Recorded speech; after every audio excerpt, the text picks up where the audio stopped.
जैसे माँ का दूध सफिशिएंट नहीं होता है किसी बच्चे के लिए, तो उसको फिर एक्स्ट्रा क्या दें हम? तो वहाँ पे ह्यूमन मिल्क का सोर्स ही नहीं है। वो सब लोगों को ये प्रॉब्लम है क्या? सब वो सारी लेडीज को दूध नहीं आ रहा है क्या? मेरी वाइफ ने बच्चों को 2 महीने दूध पिलाया, उसके बाद में उसका दूध बंद हो गया। अब बच्चों को मैं क्या खिलाऊं? बच्चे को ही उससे अलग कर दिया गया, जिसके बच्चे को ही भूखा मार दिया गया। उनकी वाइफ को 2 महीने तक दूध आया, बच्चे को दूध पिलाया, उसके बाद दूध आना बंद हो गया। अब मैं दूध क्या पिलाऊं? गाय का दूध पिला सकता हूं, मैं भैंस का दूध नहीं पिला सकता। जैसे यहाँ पर तो वो भी अवेलेबल नहीं थी, मतलब किसी और माँ ने वो वैसा नहीं, ह्यूमन मिल्क बैंक्स होते हैं ना, थोड़ा देखना पड़ेगा कहाँ पे अवेलेबल होंगे। क्या होता है ना, ये अपने इंडिया में जो हमारा कैटेगरी है, इनसे मैं रहता हूँ डोंबिवली में, तो वहाँ पे ह्यूमन मिल्क का सोर्स ही नहीं है।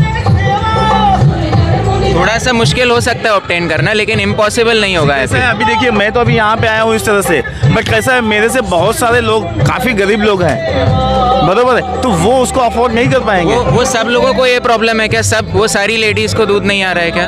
सारी लेडीज की बात नहीं है, मेरी बात कर रहा हूँ मैं। हाँ। मेरे 2 बच्चे हैं, मेरे आंखों देखा हाल बता रहा हूँ, मेरा एक्सपीरियंस बता रहा हूँ कि मेरी वाइफ ने बच्चों को 2 महीने दूध पिलाया, उसके बाद में उसका दूध बंद हो गया। अब बच्चों को मैं क्या खिलाऊँ? मैं वही सोल्यूशन बता रहा हूँ, ह्यूमन मिल्क बैंक्स अवेलेबल हैं।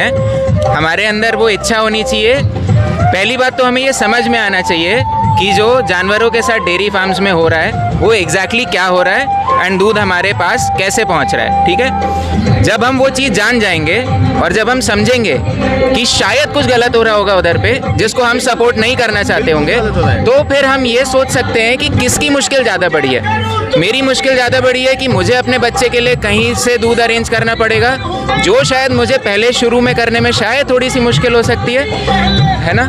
या फिर उस गाय की मुश्किल ज़्यादा बड़ी है जिसके बच्चे को ही उससे अलग कर दिया गया, जिसके बच्चे को ही भूखा मार दिया गया, जिसके बच्चे को ही बीएमसी की गाड़ी उठा के ले गई क्योंकि वो बड़े होके दूध नहीं दे सकता, और जिस गाय या भैंस को या तो सड़क पे छोड़ दिया जाएगा मरने के लिए जब वो दूध नहीं दे पाएगी, या तो बूचड़ खानों में मारने के लिए भेज दिया जाएगा।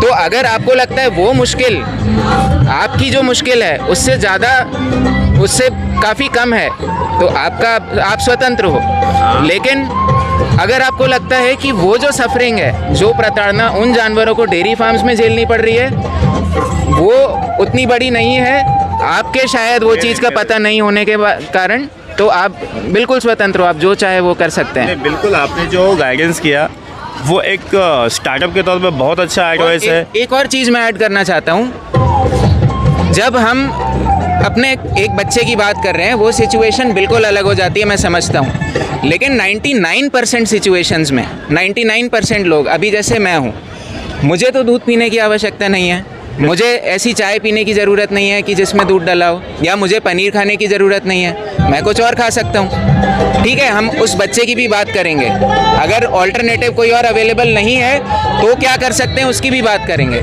लेकिन क्या हम एज अडल्ट्स हम खुद कन्विंस्ड हैं क्या कि जो दूध है वो गलत है?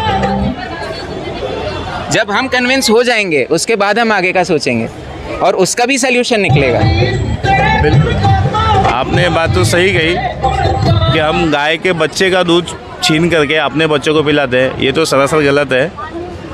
बट उसके अलावा भी कोई ना कोई सलूशन निकालना चाहिए। छोटा बच्चा जिसके घर में माँ का दूध नहीं मिल रहा है, तो उसको और कोई ना कोई पर्याय या ऑप्शन मिलना चाहिए। बिल्कुल सही जैसे आपने बताया कि ह्यूमन मिल्क बैंक, जैसे ब्लड बैंक रहता है कि हम लोग कुछ टाइम में जाके ब्लड डोनेट करते हैं तो उसका ब्लड बैंक बन जाता है, तो जिसको ब्लड की ज़रूरत होती है उसको ब्लड मिल जाता है। और ऐसा ही होना चाहिए कि इंसान के बच्चे को इंसान का खून लगना चाहिए और इंसान के बच्चे को इंसान का ही दूध मिलना चाहिए, और गाय भैंस का दूध उनके बच्चों को मिलना चाहिए। बहुत सिंपल सा लॉजिक है।